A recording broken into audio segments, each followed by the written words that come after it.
Hello guys, today I want to be talking about these two guitars here. This beauty on my left and this other beauty on my right, because they are very similar and very different guitars. They are both Strat type guitars. You may think, well, they are the same guitars just in different colors. And that's one of the main reasons why I want to talk about it. The other reason is that they are not very similar. In fact, they are very different. One is very expensive and one is very affordable. They are two different manufacturers, so if you look at the headstock, probably the best way is to tell guitars apart. One is a PRS guitar and one is a Fender Squier by Fender. Squier is Fender's more affordable line of guitars. PRS, on the other hand, is an American manufacturer based in Baltimore, I think they are, and make very beautiful guitars. You might think they sound very similar, or you might think they sound very different, or anywhere in between. And I think it's both. I think you can tell.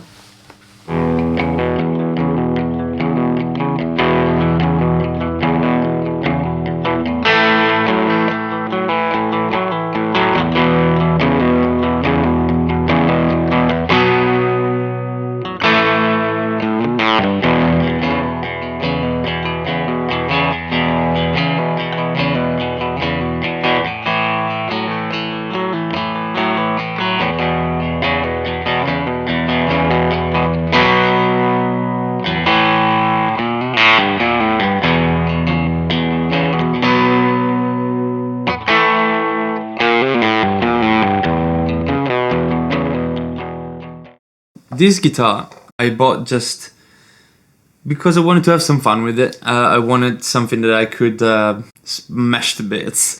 No, I wanted something that I could have some fun relicking, make it look really cool, and I think it came out very nice. I had a lot of fun doing this, and you know, it is a Strat, it is not a Strat. They cut many corners when it comes to making these guitars, because for £130 you have to. The intention here is not to make a great guitar. What this guitar wants to be is something cheap, something that a beginner can buy, that has a Strat sound, that has a Strat look, that has a Strat configuration with the 3 pickups, 5-way switch selector, with the trem system that somewhat works. But that doesn't mean that this has no reason to exist. This has very much reason to exist. You like the Strat philosophy, and at some point you're gonna buy something that is a lot better, and it will make you a lot happier. And I own one, so it's great, it's cool, it's super fun. I'm not gonna go into too much detail with the Squier. I uploaded a video, full dedicated video, about this one. But I can tell you something about this one. So what does this guitar feature that the Fender Stratocaster does not feature? They redesigned quite a few things. Let me put this one down. Okay, starting from the top. This guitar sports some very nice locking tuners. There's some screws on the tuners, on the top of the tuners, that screw into the actual tuner and press the string down so it doesn't move. They did a lot of work in this area of the guitar, where the neck meets the body. They improved a lot the accessibility to the higher hand of the fretboard. The heel joint, as you can see here, is rounded off. There's a cutaway over here, so your hand sits nice and tight to the fretboard without having to twist your wrist in a weird way. The body meets the neck around the 20th fret. On Fender Strats, it will do something like, start from something like here and do a gentler rounder curve. They put a lot of work, according to Paul Smith, into designing these pickups, which have been specifically designed for this model. They are called the PRS 635JM. Let's decode that, shall we? PRS, Paul Smith. 635 stands for 63.5, to resemble Fender pickups between ears 64 and 65. JM, John Mayer.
They have redesigned also the output jack. It has a very nice curve, it's very slick, very elegant. I love that. They redesigned the shape of the knobs, the shape of the switch tip. They've redesigned the pick to fit with the cutaway. And this bit as well. This part is parallel. This wave, this curve is parallel to the body.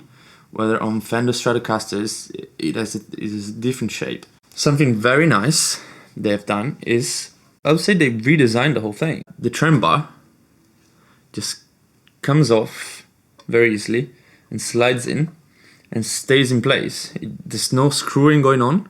It's just a rubber sleeve that you can adjust the width of from here. There's a little screw.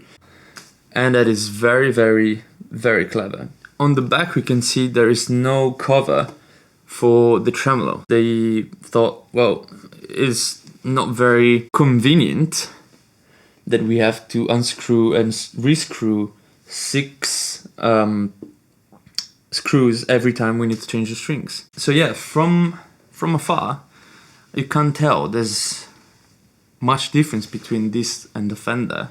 But actually, they went into deep dive in the research history and whatever it is about the Stratocaster in order to make something different. And I think they succeeded in that, because even if I wasn't a John Mayer fan, I would still love this guitar. It is a great, great instrument.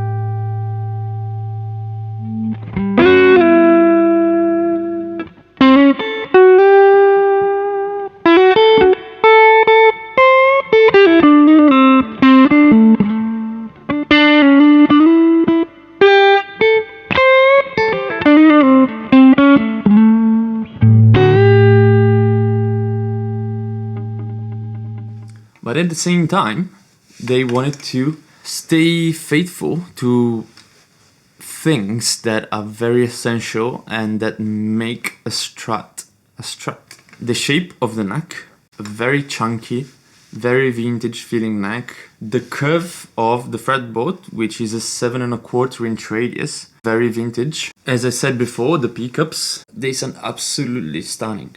They are fantastic pickups. So yeah, this guitar is not a Strat, but is very much a Strat. Ultimately, I want to spend a word just to share with you why I think it's good to spend, not good to spend, but you can justify yourself spending 2.5 grand on a guitar.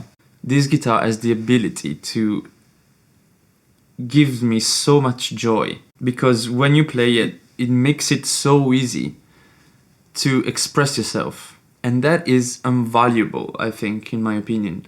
Whereas on this one, it's just that in terms of quality, it's nowhere near a 2.5 grand PRS Silver Sky or Fender Custom Shop. The body is thinner, the neck has a satin finish of some sort. The threads are a bit all over the place. I have to take a lot of sharp edges out of the side of the frets. The setup is non-existent. Just doesn't do some things. If I want to go for a bend of 1.5 tones, I know I can't, it's not gonna work. But this is, I think, the biggest and more important difference between these two instruments. The ability of expressing yourself, the freedom that you have playing the things that you want, and the quality with which they come out.